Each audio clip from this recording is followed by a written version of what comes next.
is it not ridiculously exciting to not like clench your butt cheeks knowing the punter's running out there and you have no idea if it's even going to go the right direction? Yeah. It's like, that sounds so terrible, but like our special teams has just been that unreliable for so long. You're right. The second half of the game, my butt cheeks were oddly relaxed while he was out there. 45, 40, 35, 30, he's gonna go! It's time, people, feel us! Big Red Junkies. Day by day, he gets better and better! He gets better and better!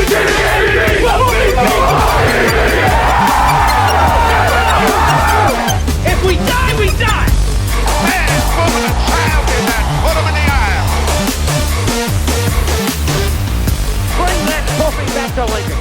Welcome into the first recap and preview show episode of the 2025 season. I'm BJ. This is Jed. This is Matt. We are the Big Red Junkies, and we appreciate you guys for being here. If you haven't already, go ahead and ring that notification bell so that you know when we're going on air here. We didn't get a chance to break down the Cincinnati game yet, so we're going to do that really fast. It's been a busy Labor Day weekend. It has been. It has been. Did we win? I think we won. We might have won. Sure? You know what? You know what's crazy? Because some of the reaction made it sound like we got our ass kicked. Yeah. Some of the reaction is Just curious. fucking stupid. Yeah. It was one of the positives of playing on Thursday because I think then people got into the Friday, Saturday, and Sunday games. And they're like, oh, it's week one. A lot of people struggle. Oh, yeah. Crazy. A lot of people struggle on week one when they have a bunch of new players and everything else like that. Oh, and Maybe we also- should shut the fuck up. Maybe Cincinnati's an okay team. Yeah. Yeah. I don't know if you're a Nebraska fan today, would you rather, or if you're a college football fan today, would you rather be a Nebraska fan, or would you rather be a done nothing but talk about how Arch Manning is the next coming of Jesus Christ all off season fan? Or, a team that also played another at least decent and comparable team, the Sisters to the West. Would you like to Oh be yeah, them Colorado, too? get your doors done.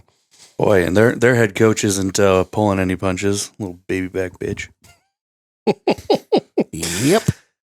If you can't tell, we're thinking that everybody should just take a deep breath after week one. Maybe celebrate a win. There's a couple things that I think we should really be holding on to after that is, hey, this is the first time. I'll ask you guys this: do you know the last time that Nebraska started the season away from home and then came in undefeated for their home opener? 2018. Well, would it have been that Oklahoma State game down in Arrowhead? I don't recall what game it was, but I know the year. Okay. 99. Oh, Jesus. Seriously? Holy fuck. Yeah. Jesus. That's the last time that we have a home opener that was not the first game of the year, and we are coming in victorious. So I know it's the last time we beat a power school in our home opener and won was 2003. there you go. So feel fucking better about it, everybody. Well, there's several things to feel better about. We closed out a 1-score game. Mm-hmm. Did we look like we were going to give it away for the last drive? Yes. Absolutely. It looked a lot like almost every one of the 1-score last drives over the last 2 years where the defense couldn't get off the field. Man, you should have felt it in the stadium. The whole stadium was tense as shit. Oh. Everybody was getting the same, what the fuck are we watching for the millionth time? Here we go again. And there was just a giant exhale when he got, and then everybody screamed. Yeah. It was like, oh, thank God. And then we got to party. So here's my only negative that I'm going to take away from that game. And this is it's a frustration of mine because I talked about him a lot last year and how I felt like this is what happened the whole season. And it happened again in this game. Malcolm Hartzog is a guy that continues to get picked on in the games. He continues to make mistake after mistake after mistake, but then he comes up big with a play like that right at the end of the game, and no one else can remember any of the bad stuff. 2 different times on that last drive, he was the reason they got a chunk play, either by penalty or by a blown assignment. And then he comes up with the superhuman moment at the end, and all is well. Am I on the wrong side of feeling like it's frustrating to see him on the field, or am I trying to just shut up? I would disagree. I'm not going to tell you to shut up because that would make for a really weird show. But he got targeted 4 times. He gave up 2 catches.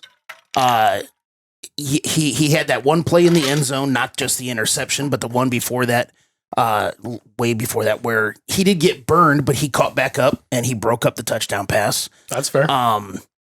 If you look at the numbers, PFF wise, he ranked 6th on the team. Yeah, I fair enough. So I don't think he played horribly. I think he's easy to remember because you're focused on it. Well, and not just that, but they're not throwing Sierra Wright's side of the He field. got no One targets. did he? One target, I think. Rhule It was one said in his target. press conference today he thought he had 0 targets. It was I one like, target wow. on here, yeah. I wouldn't throw at him. It's kind of one of those. He's going to be the one to get quote unquote picked on, Sure. but I don't know if that's necessarily a bad thing as far as showing that he's the weak side. It's just more of a respect to the other side. That's fair. That's fair. I guess more than anything for me, it was the frustration of 2 big mistakes on the last drive, and it was like glaring, like, you're the dude right now, and you're fucking it up for us. Why are you letting him get down the field like this? But to be fair, you said 2 big mistakes on the last drive. He also had 1 big play on the last drive. That's what I mean. Then he pulls out his giant fucking eraser, called it an interception, and he swiped all of that off the fucking board. If he's going to do that every time, I don't care. I'm good. I'm with you. That's why I asked the question, because I feel like I am being too harsh about it. And when you bring up the PFF grade like that, I mean, obviously I am. So shut up, BJ. No, But you did kind of tell him to shut up without telling him to shut up. I'm not taking anything you guys said as negative. Yeah. The other side of the game that I think is massively positive, on top of just proving to ourselves to start the season that we can beat a Power 4 opponent away from home in a 1-score game down the stretch, close them out. We didn't allow a single member of their offense to go over 100 yards. Mm-hmm. Mm-hmm. Not passing the ball, not running the ball. Insane. Yeah, that's good stuff. Special teams still made a couple of weird mistakes, like kicking the ball out of bounds, which was not actually out of bounds, and they should have actually reviewed that and would have seen that he caught the ball out of bounds and the ball never touched out of bounds, and therefore it would have been if he's standing out of bounds, like it counts as out of bounds. Yeah, that's dumb. That's how the rule is stated. The rule. That's dumb. Don't you remember a couple of years ago, the ball stopped before the end zone and the player went out of bounds and then grabbed the ball? Yep, and it was considered out of bounds. Yeah. That's when I learned that rule. That's dumb. That's when basically everybody learned that rule. Nobody knew. Everybody around me was freaking out. It, obviously. Everybody around me in the stadium was freaking out. I was like, nope, that's the right call. Shut up. Which all the dudes around me in the stadium were probably some of the most negative fans I've ever heard anyway. Until they got so belligerently drunk that they left in the third quarter. I think that there was a lot of people, just like myself, who thought this was going to be more of a blowout game. Yeah. Because when you look at what Cincinnati is on paper, too many people were reading the front of the jersey instead of knowing who they actually were. I am very guilty of this. I'll be the first one to say it. I thought we were going to look far more dominant on offense. They came in with an amazing game plan. Yeah. We talked about the whole week prior, our big preview show, and then just talking in general the whole week prior about how, they're going to have to play a lot of zone against us because they can't match up man to man, and that's gonna just Dylan Rhule is going to eat them alive. Well, they came in with that 3 high safety look and kept everything in front of them. We were not like there were times when you could see it. Well, yeah, absolutely. We had to. 33 for 42 for 2 touchdowns, no mistakes. I mean, Dylan Rhule had his fair share of balls that he could have thrown a little bit better, but he also had a couple receivers that, Isaiah Hunter down the left side, if his defender falls down, if he just lands on his feet, he's got a touchdown easy. Mm-hmm. But at the same time, the dude also had a major Moss moment, which is all we were all begging for all year last year. Yep. And never got to see. Yeah. So we've got weapons. We've got Dylan Rhule, who is looking as efficient as he possibly could. When you look across the Big Ten, when you look across all of Power 4, any of the major quarterbacks out there that had the Heisman talk and all that crap coming into the season, they all played like crap this week. They all had about the same kind of game, if not worse. If they're resetting the table for who's a major quarterback up and coming this year, it's got like Dylan Rhule, if you just look at week 1 numbers, has to be in that conversation hands down. The big thing is the 0 in the turnovers column. That was awesome. For the team. Yes, let's go ahead and say for the team. Absolutely. And we got the 2 for, we got one of each, didn't we? Yeah, we got one of each. Yeah. On a duo play from 2 youngsters in their second years. Mm-hmm. Man, who are going to be very obviously stalwarts of the defense moving forward. One of the other things that I know, this whole season is about progress for me. And I think 8-4 is that was my record prediction. I think that would be progress. Obviously, it can kind of look different depending on how the games go, but that's just going into the season. This game showed me progress. If for all of the stuff that we have just talked about as far as no turnovers, 80% completion percentage from our quarterback. How about 2 punts inside the 10? Yeah. Holy and shit. another one inside the 20. Did we have one all season last year? But for instance, again, talking about the possibility of the, oh shit, here we go again. We give up a touchdown. It's a 3-point game in the fourth quarter. We get the ball back with 7 minutes left. Every other time in the last 20 years, They get the ball back with 6 minutes left. we have a 30-second drive. Yeah. So we had, Bingo.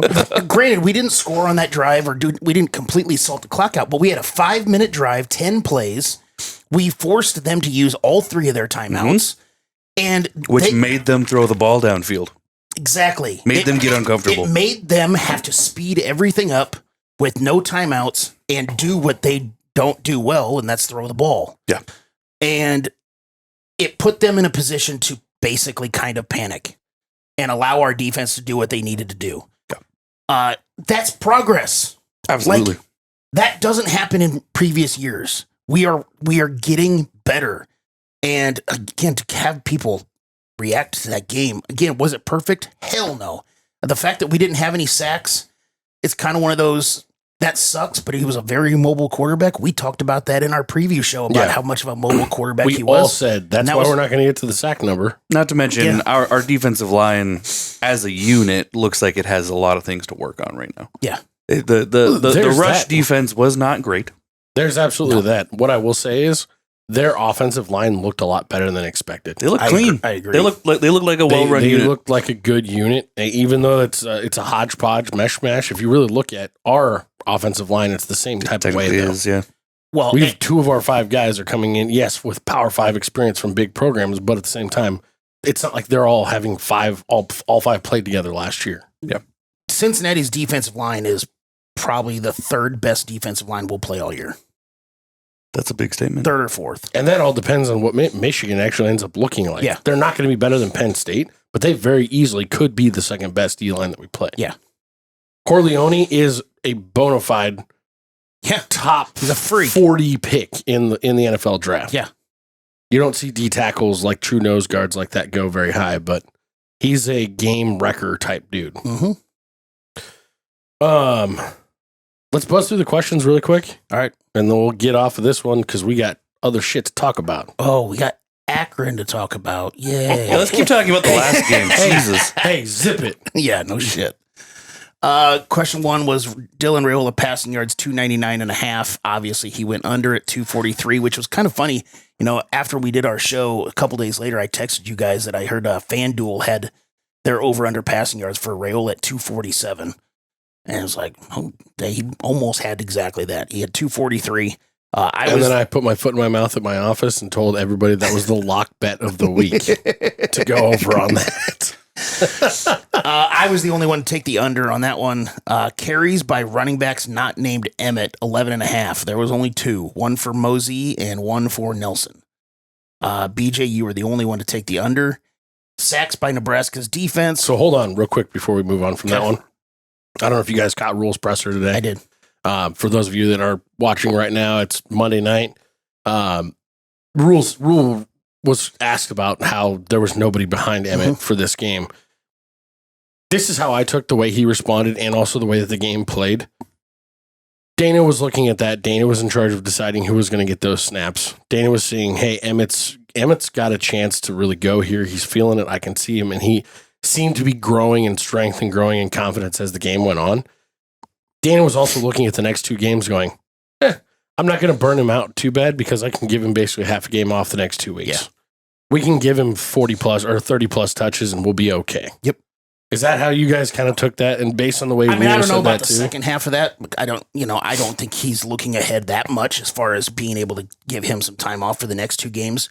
But Emmett was feeling it. So keep giving him the fucking ball. Hand. Yes. Run with the hot hand. It's not rocket science. Like, In college, if one play is working, run it again. If it ain't broke, And when it works again, run it again. And Dana Holgerson is known for that Yes. shit. Yes. run it until they stop it. At Exactly. least, Yeah. That and I was a little bit surprised to see the lack of two back sets. There was not a ton back there. So that's where I expected to see Mosey on the field the most. Didn't see it. So Sacks by Nebraska's defense. Obviously, that was under because we had 0. Everybody took the under on that one.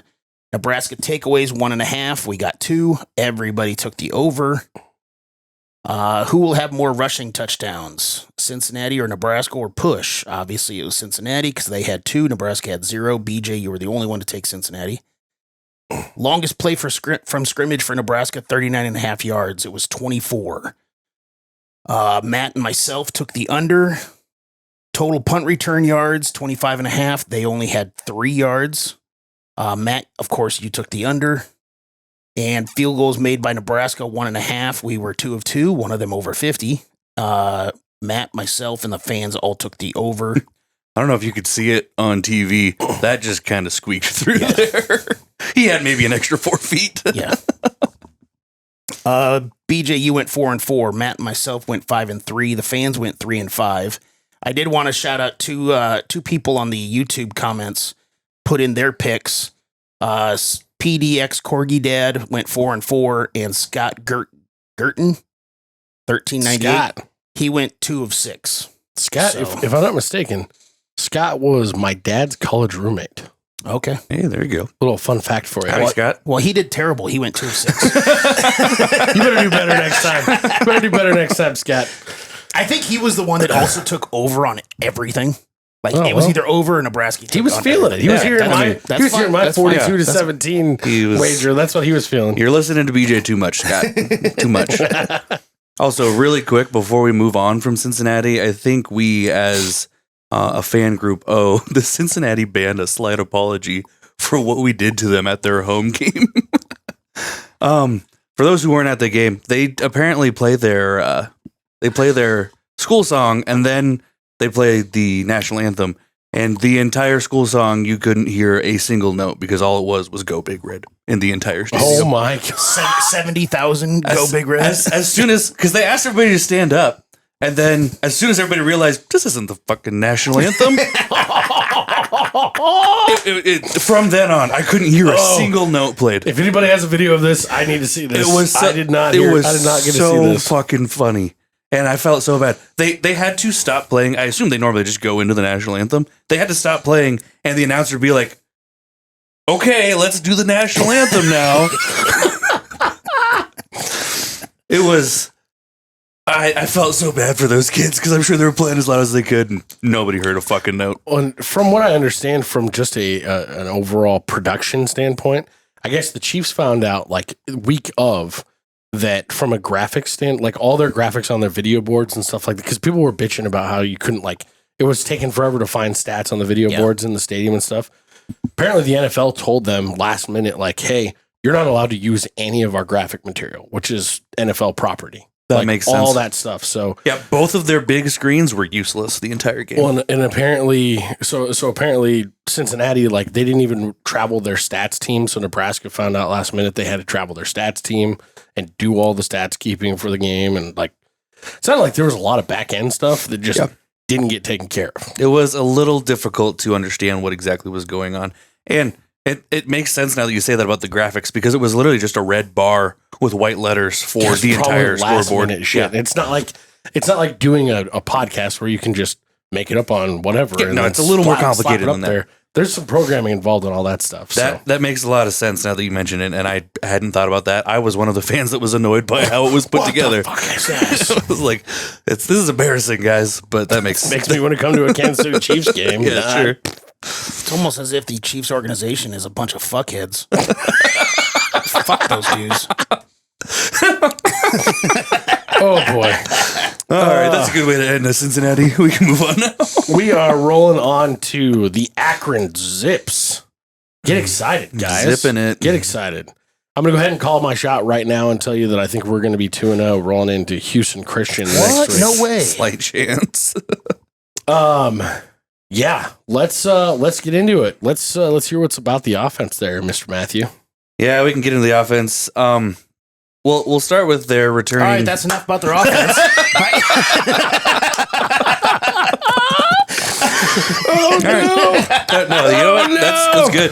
That's good. That's. Oh no! I'm not looking forward to reading through some of these stats. You don't have to. No, we'll get there. So Ben Finley, he's returning for him from last year. He had an average. Oh, he's a return starter. Yeah, he's a return starter. Boy. He had an average year last year. I mean, decent numbers. 260 or 2,600 yards, 16 touchdowns, 9 interceptions. Let's see. He's not looking great in their first season opener here, first game here. He threw for 139 total yards. No, 16 for 38. Yeah. 1 interception, and that's about all you can say. He missed a lot of targets. He's not very accurate. they made the Wyoming defense look stout. Yeah, week. well, hey, maybe Wyoming's a contender this year. You never know. They're not. Jet knows. No, they're not. He was behind an offensive line that is not very cohesive yet.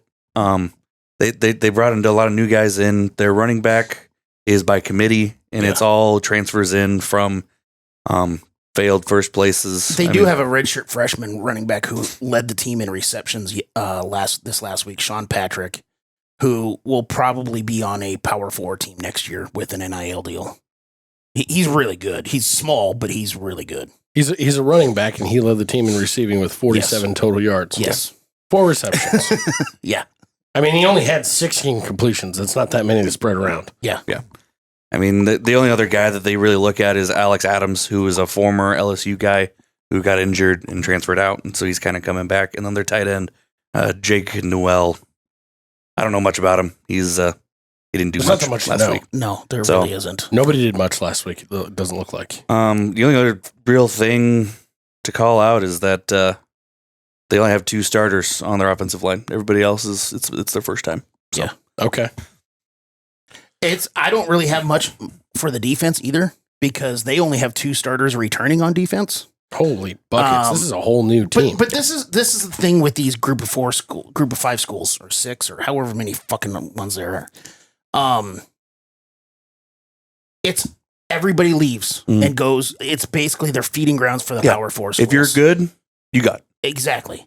Akron's a bad team. Joe Moorhead, who is a great offensive mind, but he's the head coach. He's a great offensive mind, but he won offensive coordinator of the year in college football at Penn State in 18 and 19. Yeah. It's crazy. But Akron hasn't won more than 4 games in the last 17. 7 years. They have one winning season since 2005. Their last Power 4 win was against Northwestern in 2018. Oof. They're not good. Like, there's not really a whole lot else to say. They will, as far as the style of defense, they run a multiple 4-2-5 defense. So they'll probably do a lot of the, 3 high safety type stuff. So if they learned anything from watching game film, they should. I don't know how much we will be throwing the ball downfield. I'm sure we will because they're not as talented as Cincinnati. So let's just throw it up and see what happens. Just try it. Try and test our guys out a little bit. Exactly. But yeah, it's Akron. Like talking anymore would make me feel like we're just shit on them. Well, I do have to say they have the number 1, tied for number 1, but number 1 kick return defense in the country. They've allowed 0 yards to this point. Oh, that's so good. You guys know. Cool. That's good. I think they're tied with about 47 other schools. I was going to say right up there with Cincinnati, who allowed 3.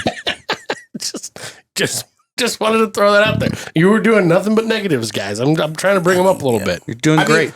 They do also have a really good punter. They punted the ball like 8 times, and they average like 49 yards a punt. Wow. They had a couple go inside the 20-yard line like we did. They averaged 44.3. They're special. Well, one of the guys, he punted 6 times. Well, the other one punted twice. One of them was averaging like 49 something. So like their special teams are okay, I guess. The rest of their team isn't, but They should. I mean, good. They get a lot of practice, so they should be okay. Awesome. The one. So again, I'd like to try to come up with some weird story about Akron. Do we have any fun things to say about them? I couldn't come up with anything about Akron University, so I decided to go about the city of Akron. There we go. And far be it from me to talk about a different sport, especially with the whole Korean baseball thing that we, Japanese debacle, Here we go. whatever. Here we go. Yeah. But this is going to be basketball related.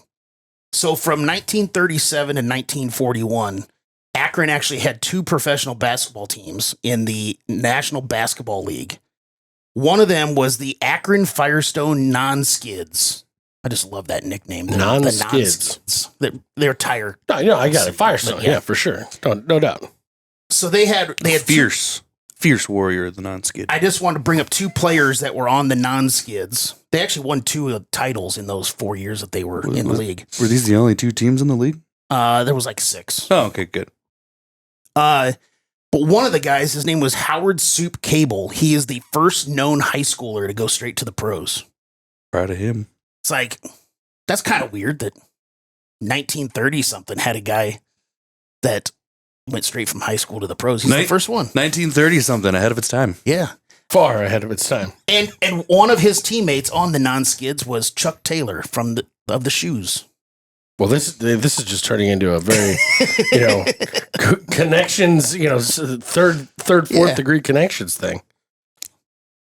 That's all I got on Akron.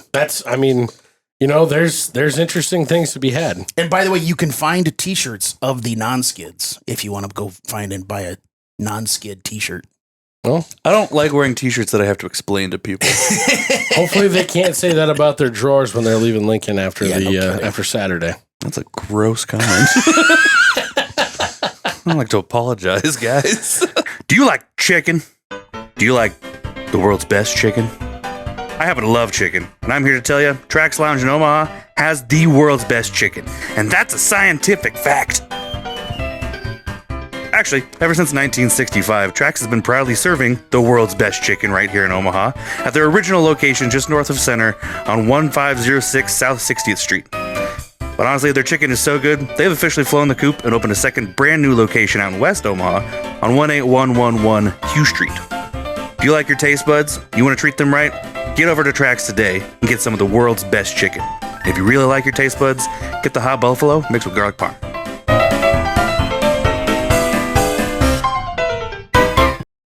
Question number 1, Akron passing yards.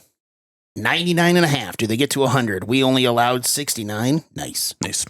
And Finley for Akron threw for 139. So I basically split the difference.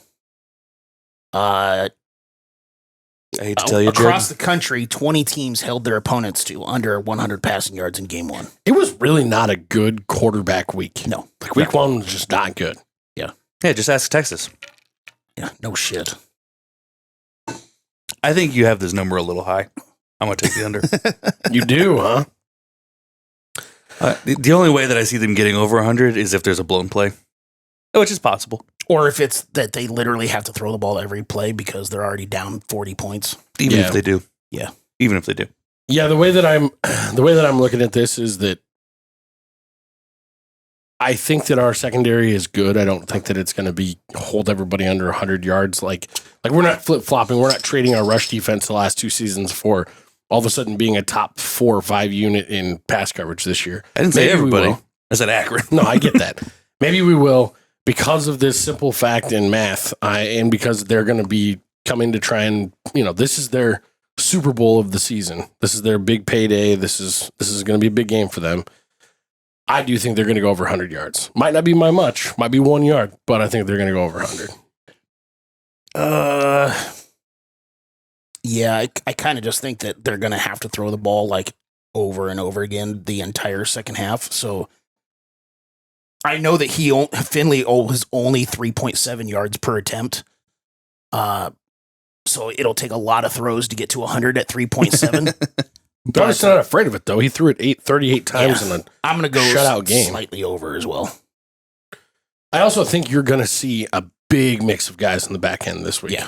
There's a lot of dudes that they want to figure out what they can do with, what positions they can play. I mean, John Butler said that about several guys in his couple different press conferences throughout the fall camp, is that there's certain guys that they're just trying to figure out where do they fit. Yeah. And these next 2 games are going to be the 2 games primarily where those guys are going to get their opportunities. We've joked many times throughout the offseason how many defensive backs we have on this roster. It's like 45. So at least that's what it feels like. 73. Yeah. They all might play. Yeah. So it's kind of, maybe they'll give up. It might not even be Finley that, I mean, Winery might actually eat him for lunch at halftime. So it might be a different quarterback in the second half. You never know. But I do think as a team total, they're going to get over 100. Yeah. Nebraska tackles for loss, 5.5. Nebraska had 2 last week, and Akron allowed 4 to Wyoming. Is Mr. Finley mobile whatsoever?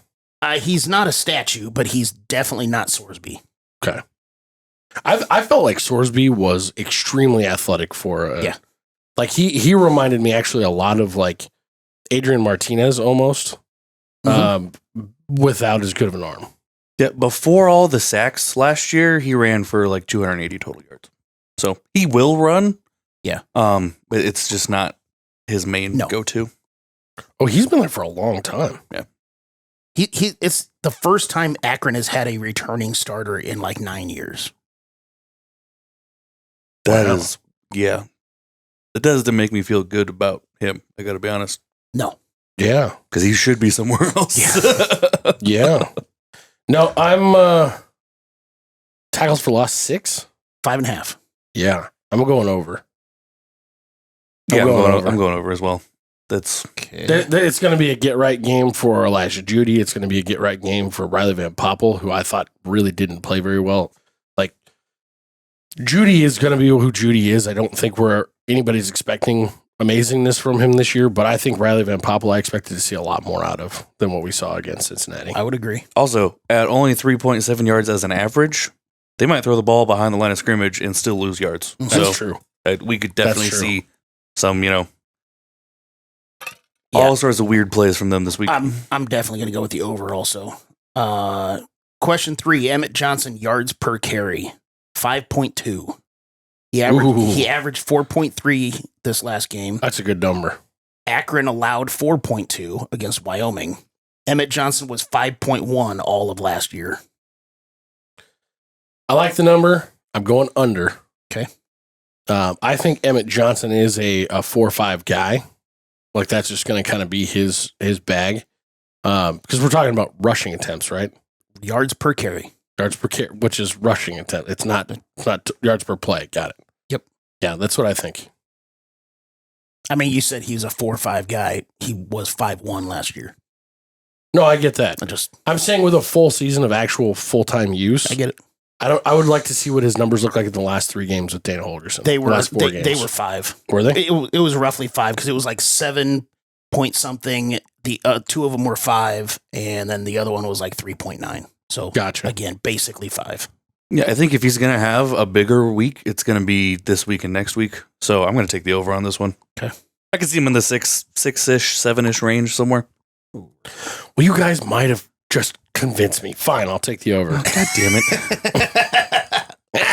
It doesn't bode well for me. No, it does not. Doesn't bode well for Husker Nation. I guess, one of the big questions would be kind of what we talked about earlier with what Rhule said in the press conference today is, do they sit him a lot as far as how much does he play in this game? Yeah. Which then would mean how many carries does he get and how many yards can he get off all of that? That might actually mean that number gets higher. Yeah. If he gets out there and breaks off a couple big runs Yeah. and they sit him down, he could average 15. I think you're going to see Quentin Ives get a lot of opportunities in this game to try and see if he's. I wonder how healthy he is, though. I know they brought him up today, but Rhule specifically brought him up when he was asked about Mosey and Mekhi Nelson. I think that the way that he brought him up in the press conference made me feel like they're going to give him a run to just see, are you a dude or are we going to move away from you? Yeah. Because like they got to, it's kind of shit or get off the pot time for him. Mm-hmm. I'm going to, just because I hate when we all pick the same thing, especially in back-to-back questions, I'm just going to reluctantly say the under on the 5.2 yards. Hey, we weren't all per the carry. same on the first one. The second one we were on the tackles for loss. Oh, that's right. Punts by Nebraska inside the 10-yard line. Archie looked pretty damn good kicking that ball. Oh boy, he looked good. 0.5. I was making fun of the excitement about him, but is it not ridiculously exciting to not like clench your butt cheeks knowing the punter's running out there and you have no idea if it's even going to go the right direction. Yeah. It's like, that sounds so terrible, but like our special teams has just been that unreliable for so long. You're right. The second half of the game, my butt cheeks were oddly relaxed while he was out there. Wait, are we talking about the same thing? Yeah, this is just getting weird. I just have it at 0.5. So basically, does he get at least one inside the 10-yard line? I think they stop us at least once, even if it's our backups. So I'm going to take the over on that one. Okay. Just because I don't want Jed to be upset and have to take the under by himself, I'm going to go under. You still think we're going to punt? Just because math. Yeah, I think that we might punt, but the chances of us getting it inside the 10-yard line again, I mean, I think, like I said, I think I heard the stat during the broadcast. We only did it one time all last season. Yeah, but we didn't have this punter all of last season. No, I agree. I don't want to take the over because I don't want us to punt. The kid knows his way around a foot and a ball, okay? I'll go over. One of the contentions one of the many contentions apparently for Nebraska fans coming out of the Cincinnati game was how far down the field Rhule threw the ball. Average depth of throw for Rhule was 4.3 yards, but that's what Cincinnati was giving us. So they put a blanket on the top. Get the fuck over it. So in this game, average depth of throw for Dylan Rhule, I'm going to put it at 9 yards. He was 8 last year. He went over 9 4 times last year. How much of what we saw this past week was just taking what they were giving us, not wanting to make any mistakes in the first week, not wanting to show much because we've got better opponents coming down. Like, there's all the different reasons why. Yeah. I hate we weren't showing anything. I hate it too, but I'm saying I'm just listing off all the reasons what people will give to why we played such a reserved form of football. It was very non-Dana Holgerson-esque, in my opinion, just from what he's done in the past. Yeah, but he doesn't do what he did. Do we think that this is the brand of football we're playing this year, or do we think there's more in the tank? I think it's what we're playing. I don't know. Play smart football. That's it. I agree with you. I could also see football. Yeah. I could see somewhere in the middle, especially on these teams where we don't expect a big competition. I agree. I don't like it when coaches just don't use the whole playbook. I mean, look at fucking Michigan. You think they didn't use the whole playbook to score 70 points this week? Yeah. So get out there and just be proficient. For that, though, I will say, I assume that Akron will try to do the same thing Cincinnati did. They'll try and cover up the top as much as they can. And we're just going to take what they give us again because we don't need anything more. So I'm going to take the under on this question. The other question would kind of go to the Emmett Johnson question would be, how long is Rhule out there? That could change, his average depth of throw because he might not throw it even 20 times in this game. Yeah. He might be gone already. Yeah. Who knows? What'd you set it at? 9. 9. Matt, you said under? Under. Okay. And I wouldn't be shocked if it's around 5 again. Okay.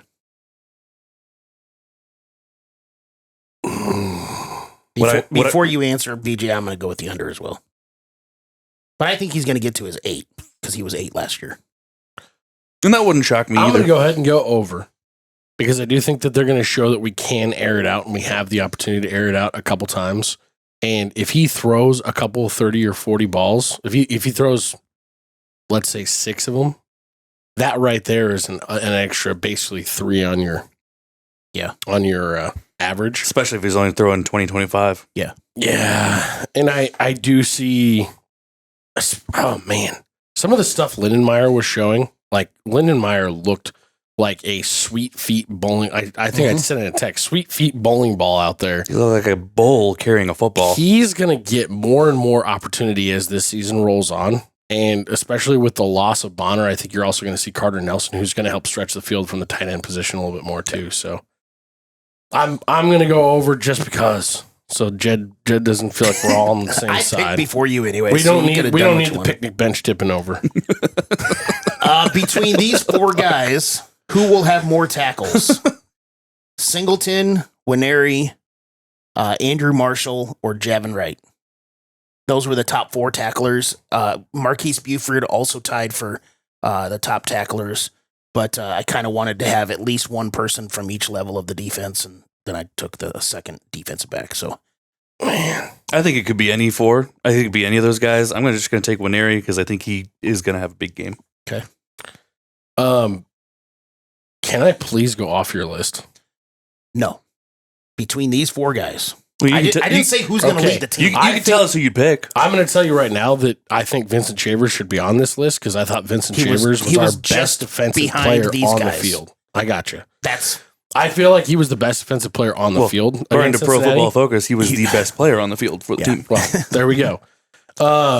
I think his role is just going to grow I exponentially agree. throughout the season. I think that Javin Wright, if he's going to make an NFL roster, is going to be pressed extremely difficult to be basically trying to do everything he can to keep Vincent Shavers off the field, which I don't think is going to happen. But because of that, I will say Javin Wright. Okay. My guess would be the focus this week is going to be making sure that they are not allowed to run the ball. Like if we were going to go, what are they going to have more of, rushing or passing yards? I'm going to go passing yards because I think we're going to make it a statement to say, hey, we actually aren't as leaky in the run game as possible. You know, one of the other things, as far as kind of going back to the Cincinnati game real quickly, I talked about I want to see progress. And we saw that with a Malcolm Hartzog play where he gives up a penalty and then literally the next play he intercepts the pass to ice the game. Also, because again, in the past, whenever we'd see somebody fuck up, it always compounded itself into another fuck up. Yes. Very Snowball effect. very beginning of the game, Deshaun Singleton gets absolutely ankle broke and whiffs on a tackle. The very next play or two plays later, he makes a great open field tackle, made a great play. Like he made up for it for screwing up the initial miss. You know, it's stuff like that. Again, that's progress. You're not letting one mistake compound into another mistake. So for that reason, I'm going to take Deshaun Singleton. And again, I think any of those guys on the list, plus four others, could have a great week this week.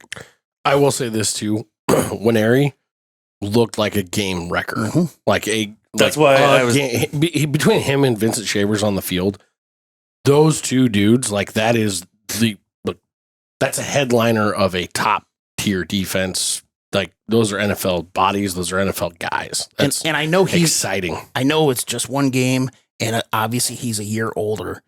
But the way he played against Cincinnati, how the hell did he not get on the field at Missouri? I feel like he went there and realized it wasn't what he wanted, and like he made a mistake. He picked the wrong spot, and I feel like he just kind of mailed it in for the whole season. That almost has to be it. I don't know. Because the way that they talked about his progress from the spring to the fall, then to the fall to this first week, it's like he went from a guy who they were like, he's probably a couple years down the road. Yeah. He's got a lot to learn about football, about That's what I life. thought He's it got was. and then you get to the fall and they're like, oh, well, he's, he really showed us over the summer that he's got this football thing figured out. Now we're trying to get him, all the off-field stuff, get to class, do all these things, do all the right things. And then it gets to game week and they're like, oh, he's going to play. And like when John Butler said that, it was kind of like, it was a throwaway. I think it was a question by Steve Sipple. And this is like a week and a half before the game. And he's asking, well, how much do you really expect him to be out there? There's a lot of other guys that are kind of ahead of him right now. And Butler kind of looked at him like, the fuck are you talking about? Yeah. and anybody who saw it was kind of like, well, whatever. They're just trying to prop the guy up. And then you see the way he played. And it's like, nope, that's probably our best defensive lineman, in my opinion, coming out of game one. Close. Yeah. He played great. I mean, Keona Davis played great too. Yeah. I was disappointed by the two dudes in the middle, but I want to see him against other opponents because, like I said, I think that offensive line was better than we expected. Yeah. Question 7. Of these four guys, who will have more receiving yards? Hunter, Key, Lindenmeyer, or Barney? Again, I just took the top four guys. Yep. I'm taking Key. Go ahead. I think he will finally get some opportunities to take the top off if they decide to do that, if they give us the opportunity to do that. I think he is definitely, at least in the first game, he looked like he was Dylan's first target on most of the passing plays. He definitely did look like that. If he's open, he's going to get the ball, and that's why I think he's going to have the most yards. Yep. He definitely did look like first target. But I am going to go with Isaiah Hunter because I think Isaiah Hunter might be special. Like that dude's got some different stuff. Kind of an it factor, is that what you're saying? He's got some different stuff in him that I don't know that I've ever seen in Nebraska wide receiver jersey. That was some exciting stuff. Like anybody gets mossed, like that gets you excited. Period. That's why there's a whole segment on freaking Sunday morning Sunday NFL Sunday countdown about it. Like you see stuff like that happen. You see a guy go up and take a ball. He snatched a couple that we were like, okay, that's a little different. I thought it was funny when early in the game, Rhule threw a really bad fade pass that went it was way out of bounds. And that McDoom, the defensive back for Cincinnati, he's all celebrating. He's like thumbs down and like as if he did something. He defended the play. And then literally later on, who's covering Hunter? Who gets mossed? The same dude. It's like, yeah, what you got now, fool? Like, and that McDoom was like their number one corner, and he was on Hunter the majority of the night. Yeah. Just a quick shut the fuck up from the end zone. Yeah, just to pick somebody different, I'm going to go with Barney. Those are all three great picks. Yeah, Lindenmeyer's going to have his catches. Yeah. I don't think he's going to be a distance guy. Correct. He did like almost fall down forward like 12 yards down the right sideline. I was like, dude, if your feet could have just caught up to your body, you'd have had a touchdown. I think more than anything, he was shocked he had so much real estate. Like, and he was walking a tightrope there for a little so bit. much room for activities. Like, the one though down where he got stopped at the 1 yard line, he basically threw the defender off of his back into the end zone. I was like, whoa, dude, bull in a china shop. Somehow he didn't get in the end zone, but I thought he was done. Like, not to keep bagging on Thomas Fedoni, but if that exact same play went that way, he stopped at the 7 yard line last year. And Lindenmeyer just kind of like quasi stumbled forward like another 5 yards, almost got a touchdown out of it. My last question is, what will be higher? Nebraska's third down conversion percentage, which was 55.5. That was insane, by the way. Or Akron's passing completion percentage, which was 42%. This is a mean question, Jed. This is a mean question, especially when the guy was just terrible last week. Oh, I think I kind of know how we're all going to go on this one. I'm taking mine first. I've been sitting back. I'm taking Nebraska's third down. So am I. I don't think he's going to complete many passes. If I don't think he's going to break 100 yards passing, I don't think he's going to complete many. It's kind of a mean question. That's a super mean question, and I love it. I'm sorry, have we met before? Oh, jeez, that's funny. Yeah, I mean, getting over 50% on third down conversions is pretty tough, but I don't know if Akron will get over 50%. So the efficiency, though, by the way we were running the offense, like just it was methodical. I felt like even in some of our longer third down, I felt like I never had that question of what are we going to go to? I'm worried about the play call here. Are we just going to mail it in? You know, we used to do that a lot under Satterfield as OC, where it'd be 3rd and 8, 3rd and 9, and he'd call like a draw play. It's like, cool, okay. Well, thanks for giving up. Yeah, we get it. But it was like common, so then defenses sold out and they knew. Well, and you know, one of the other things, I brought up this drive in the fourth quarter. And by the way, that's my last question, so we can move on to our fantasy stuff or our picks in a second. But the confidence that they have in Rhule, because I brought up that last drive where we ran 5 minutes off the clock in the fourth quarter after Cincinnati scored their touchdown. That wasn't all running. That's what I'm saying. Yeah. The first 3 plays were passes. Mm-hmm. You've talked about it, though, when we've had certain teams come in here that essentially use the pass game as part of their run game. Mm-hmm. And that's something Holgorsen, and I think we talked about it in our season preview show a little bit, that Holgorsen's been known to do that in the past. I really do think that a lot of his short mesh stuff, which is part of where Dylan's shorter yards per attempt came from in this game, I think a lot of that stuff is basically just an extension of our run game. So just like you said, they just trust him to make those super routine plays that are going to be 2, 3, 4 yards. Yeah. It's awesome. Well, he does at a high percentage. It's fantastic. Yeah. Let's get into the fantasy stuff. All right, yeah. So, and a little bit of reminder for everybody who may have missed the show. We did a fantasy draft for Husker football this year. Everything is based off of the PFF grade outs for each player.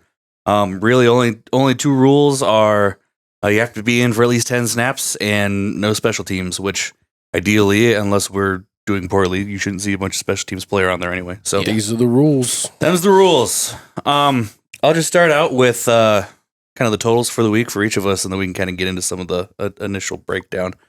Coming in at last place is Jed with 278 points. Yeah. Jed was the first casualty of the year of having a player on his roster not hitting 10 snaps. Yeah, McGahee and Lutovsky didn't help me very much. No, Lutovsky, you at least got to keep his points. McGahee, he only had 8 snaps on the game. So yeah. Shavers saved you, though. Big time. Yeah. So Shavers, he was the number one player on the team, and he was ahead above everybody else. The next guy was Heinrich Harburg. So how much do you think Lutovsky's numbers? And I think Harburg was right at 10 snaps. He had a few more. He had 27. Okay. My bad. How much do you think those interior line numbers were simply because of Corleone, whatever? Same thing. I don't know. I mean, the other two guys that were next to him were really good too. They were really good too. But Hunt and ask Jared Chris, you can make an NFL career out of play next to a generational talent like Corleone. Yeah. I just felt like when I looked at those numbers, I'm like, I realized PFF grades don't take into account the grades of the guys that are across from them. But I'm like, damn, I felt like they actually did a pretty good job on them. Like they should be graded on a curve because they were going against Corleone. Yeah. Yeah, no. So you only lost out on 30 points from McGahee anyway. Yeah. But it didn't help your overall total. Would have been last, even putting his points in there. Yeah. But you would have been a lot closer because you would have only been last by 1 point. Yeah. So second place was UBJ at 309. Your biggest standout was Deshaun Singleton at 68.1 points. And then I kind of kicked you guys' asses. I was at 318. So yeah, you did. Now, one thing I want to ask you guys, we did draft some bench players. Should we shift around anything? Obviously, I'm going to guess you want to bench McGahee. So yeah, we can kind of go through. Jed, if you want to go first, your highest score was two guys tied. One was Lutovsky. Or no, excuse me, I'm looking at snaps there. So your highest score, obviously, Vincent Shavers. He's staying. He go ahead and stay. Yeah, he's staying. He graded out at 90.3. He was, BJ, I think you said he was the number one linebacker in the Big Ten. PFF graded linebacker in all of the Big Ten. Yeah. So and he was only like 6th or 7th in the country, I think. Yeah. A couple dudes that you had on your bench that scored pretty well. Andrew Marshall, he was in the top 10, 74. Yeah, I think McGahee will definitely get over 10 snaps in this game against Akron because I think a lot of people are going to be playing a lot of snaps. Mm. But I'm sorry, but I have to get McGahee out of there, at least for a guy that I know for an absolute fact will play more than 10 snaps, and that I'm going to go with Andrew Marshall up there, sitting McGahee. Okay. Anybody else you want to bring in? You know, the downside to my team that I guess I do have one offensive player on my bench. I was going to say I can't really move out my offensive players. Not that I really took some want to. Very strong bench players, and they're mostly defense. I mean, I do have Justin Evans, but no, honestly, I think I'm good because I think Lutovsky will have a better game. I know Evans scored a lot higher than Lutovsky did, but I'm okay with keeping Lutovsky up there because he had a really good grade last year. And I'm just going to chalk that up to him playing against that defensive line like we were just talking about. Yeah.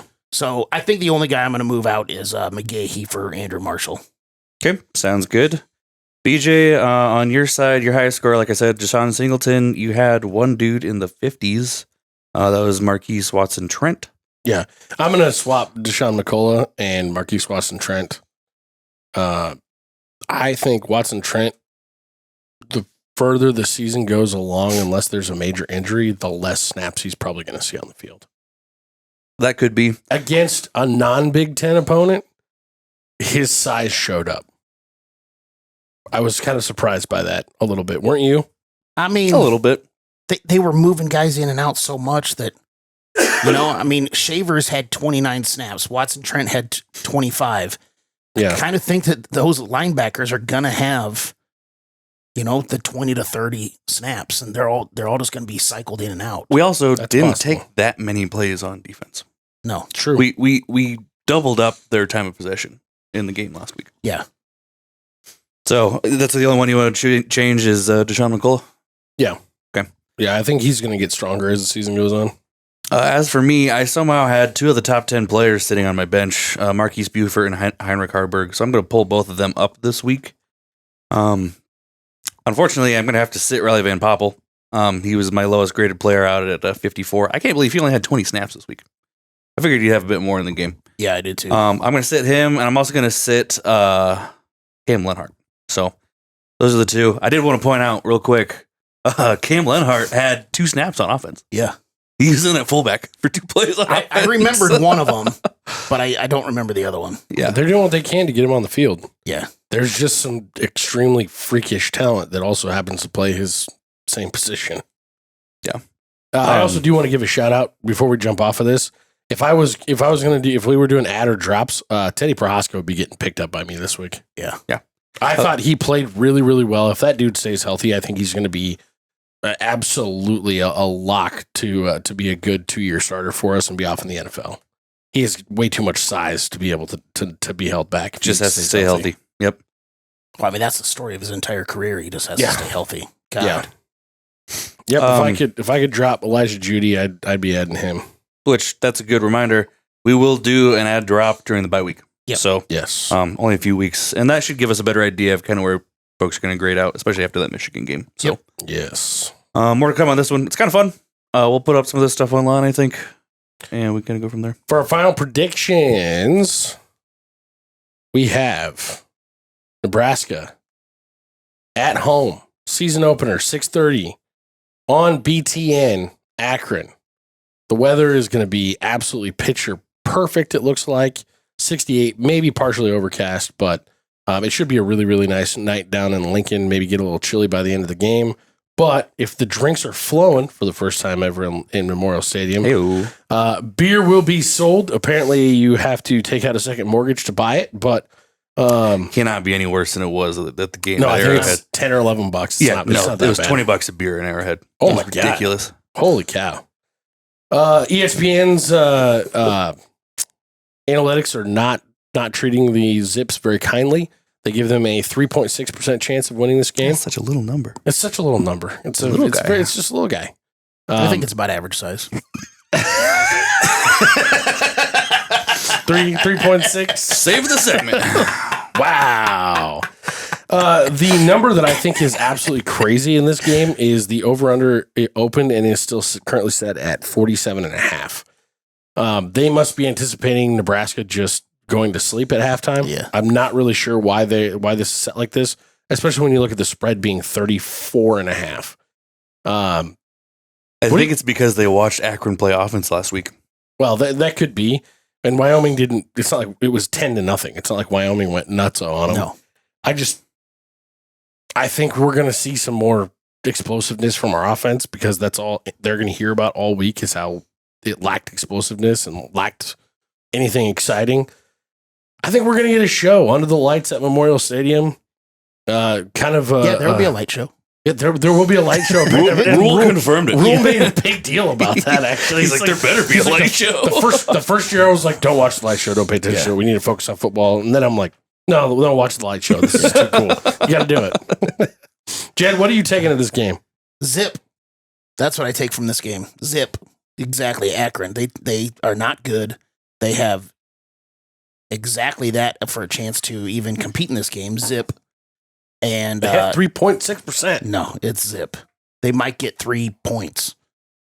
I'd really like to see a 0. I'd really like to see a 0. If Wyoming can hold them to 0, I feel like we can hold them to 0. Yeah, but if we're up 50-0 and we don't care in the and we fourth let quarter, one go. Yeah. That's fair. So whatever.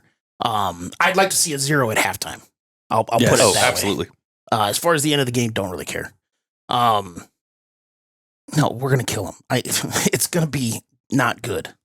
It's gonna be great for us, but it's gonna be a bad game. Cool. I'm sorry, but I'll I think watch the Nebraska whole covers thing. the 35 I'll points. definitely. Oh yeah, I'll Nebraska definitely covers watch the whole thing. 35. Of course I will. But Over under, you think it's going over?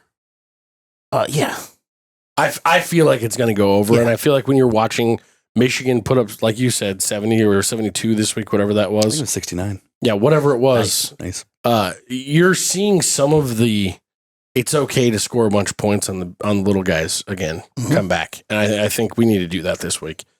I'm also going to take Nebraska to cover and the over. Shocker. I know you guys are shocked by this. I'm stunned. I'll take Nebraska to cover. I don't think we hit the over. I think Akron doesn't score any points, and I think we settle down right around 40. Okay. The most points Matt Rhule has scored at Nebraska is 44. You think we beat that? That was against Wisconsin last year, wasn't it? Yeah. I do think we beat that. Yeah. I think we cover the over by ourselves. Okay. That's where I am, like 52-0, 52-3, something like that. That'd be a really, really nice score. It would make me feel really good about our offense moving forward. I also would love to see Dylan Rhule complete 80% of his passes. That'd be really cool. Yeah. All of that, especially keep that rolling. Yeah. If you guys remember early last season too, he was in that like 75 to 80 range for most games until I think the Illinois game is kind of what set him off that track. I think you just continue to build on the efficiency. Maybe he doesn't break that 80 mark because we do take some shots down the field, and he's had a tendency, like I think he really needs to work on some of that timing deep. He's had a tendency to overthrow some guys. Yeah. So, good shit. Let us know what you guys think in the comments. Drop your score predictions. If you've been following along with the prop bets, definitely. And they'll get posted on Twitter shortly after we post the show up. Yeah. Let us know, guys. Go Big Red. And this may be the most unbelievable night in Cornhusker football history.